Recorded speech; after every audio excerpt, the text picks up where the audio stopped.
السلام علیکم ورحمۃ اللہ وبرکاتہ۔ بسم اللہ الرحمن الرحیم۔ دوستو، جس طرح پورے سال میں 4 مہینے اللہ کے نزدیک مقدس و محرم ہیں،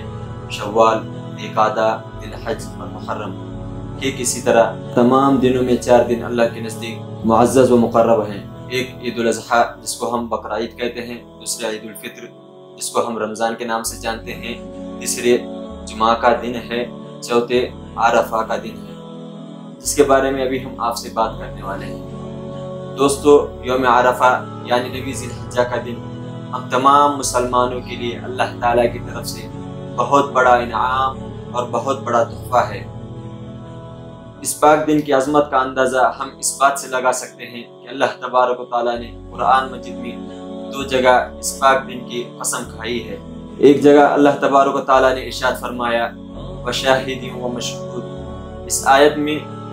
حضرت ابو ہریرہ رضی اللہ تعالیٰ عنہ سے روایت ہے کہ رسول اللہ صلی اللہ تعالیٰ علیہ وآلہ وسلم نے ارشاد فرمایا، یہاں شاہد سے مراد جمعہ کا دن ہے اور مشہود سے مراد عرفہ کا دن ہے۔ دوسری جگہ اللہ تبارک و تعالیٰ نے ارشاد فرمایا والشفع والوتر۔ اس آیت میں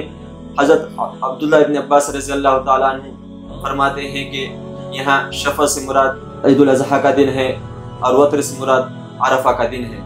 اس بابرکت دن کی فضیلت کے سلسلے میں میں آپ کو ایک اور بات بتاتا چلوں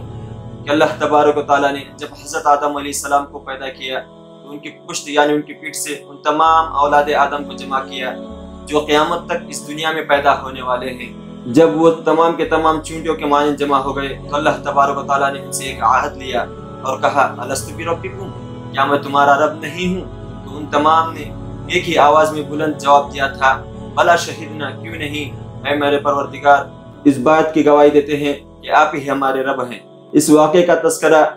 قرآن مجید میں سورۃ الاعراف کی 172ویں آیت میں موجود ہے، اور تفسیر روح المعانی نے نسائی اور بیہقی وغیرہ کے حوالے سے تفصیلاً ذکر کیا ہے، اور اس واقعے کو عہد الست کہا جاتا ہے، اور قابل ذکر بات یہ ہے کہ عہد الست بھی عرفہ کے دن ہی ہوا تھا۔ مزید ایک اور دلچسپ بات میں آپ کو بتاتا چلوں کہ ایک یہودی عالم حضرت عمر بن خطاب رضی اللہ تعالیٰ عنہ کے پاس آیا اور آ کر کہنے لگا اے امیر المؤمنین، تمہارے قرآن مجید میں اللہ تبارک و تعالیٰ نے ایک آیت ایسی نازل فرمائی ہے جس کو تم روز پڑھتے ہو، اگر وہ ہم یہود یعنی حضرت موسیٰ علیہ السلام پر نازل ہوتی تو جس دن وہ آیت نازل ہو گئی ہے اس دن ہم بطور عید مناتے۔ یہ سن کر امیر المؤمنین رضی اللہ تعالیٰ عنہ نے اس کو جواب دیا اور کہا ہمیں پتہ ہے وہ آیت کب نازل ہوئی ہے، وہ آیت یوم عرفہ کو جمعہ کے دن نازل ہوئی ہے، جس دن آپ صلی اللہ علیہ وسلم عرفات کے میدان میں تھے۔ ان تمام باتوں سے آپ کو اندازہ ہو چکا ہوگا کہ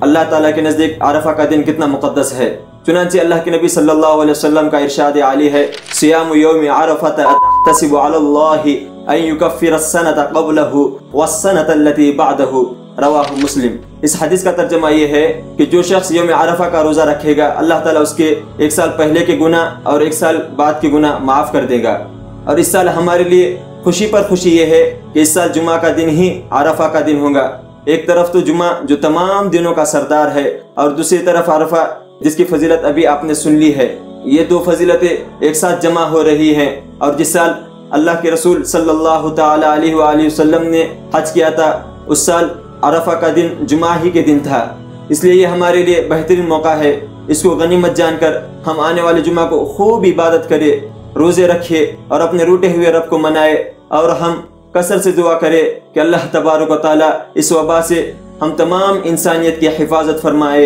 ہمارے رزق میں برکت عطا فرمائے، اور ہماری مغفرت فرمائے، اور ہمارے اکابر و مشائخ کا ہم پر سایہ قائم و دائم فرمائے۔